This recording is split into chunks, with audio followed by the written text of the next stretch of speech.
Ačiū labai. Aš norėčiau klausimą premjerui.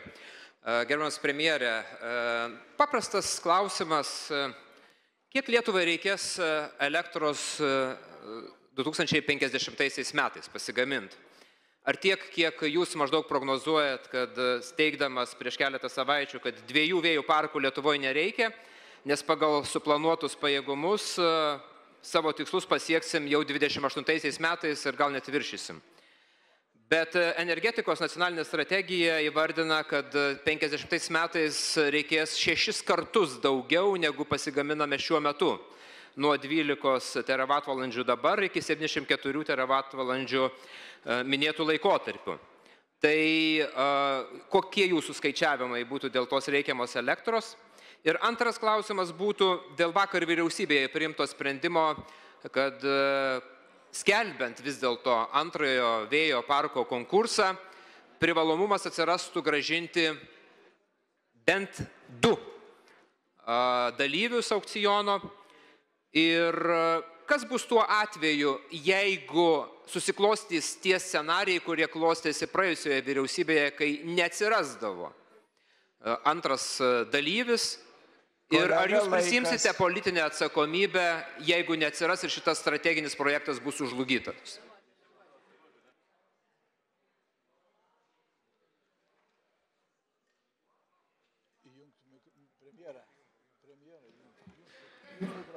Elektros trūksta, jeigu mikrofonas neįsijungia, matyti. Taip.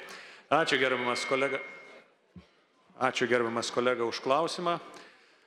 Pirmiausia, kalbant apie 2050 metus, mes matyt turime visi suvokti ir sutarti, jog tai yra labai tolimas horizontas ir prielaidos, kuriomis grindžiamas menamai tikslus elektros energijos poreikis, jos dar keisis stipriai. Kaip ir dabar beje keičiasi ir koreguojasi poreikis, turint galvoje, jog ir pagrindinės Europos ekonomikos atidėjinėja planus dėl vandenilio ekonomikos vystymo. Na, pavyzdys Vokietija.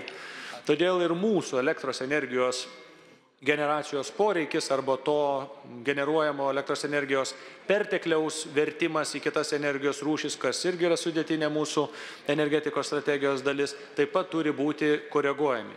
Todėl kalbant apie artimesnio laikotarpio planus ir poreikius, dar kartą galiu patvirtinti, jog su vienu jūros vėjo jėgainė parku ir išvystant tuos ant žemės pajėgumus, kurie yra ne tik suplanuoti, bet ir išduoti statybos leidimai arba apmokėti galios rezervavimo mokesčiai, mes ne tik patenkinam, bet ir viršijam savo poreikį, kas leis minimizuoti elektros energijos kainas pirmiausia biržoje, toliau ir vartotojams. Todėl tikrai siūlyčiau nespekuliuoti apie 2050 metus, o koncentruotis į šiek tiek trumpesnį laikotarpį.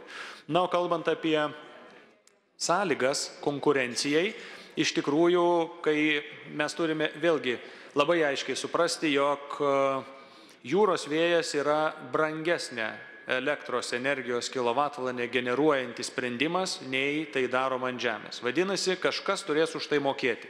Todėl vystyti perteklinius generacinius pajėgumus jūroje reiškia branginti be pagrindo elektros energiją savo vartotojams, buitiniams ir verslui. Dėl šios priežasties būtina užtikrinti bent minimalią konkurenciją. Jeigu antrasis konkursas neįvyks dėl konkurencijos stokos, bus toliau vystomas pirmasis, derantis su komisija, perkeliant paramos schemą iš antrojo į pirmąją, o jeigu reikės, su valstybės garantuojamu finansavimu, nes panašu, jog tas projektas yra užstrigęs dėl 2 priežasčių. Todėl, kad jis komerciškai nėra atsiperkantis, todėl bankai arba finansų institucijos jo tiesiog nefinansuoja ir antra, to minėto pirmojo parko partneris taip pat nedega didelį entuziazmų ir džiaugsmų įgyvendinti kartu su Igničiu šį projektą. Todėl yra planas, ką daryti su tuo, bet dar kartą noriu pasakyti, reikalauti kažkokios tai menamos politinės atsakomybės dėl to, jog rinka veikia nestabiliai arba neefektyviai, matyti negalime. Svarbiausia užtikrinti konkurenciją. Jeigu konkurencija kaip principas rinkoje neveikia, valstybė turi instrumentus, kaip įgyvendinti savo poreikį su pirmuoju vėjo jėgainių parku, kuris yra įgyvendinamas dabar.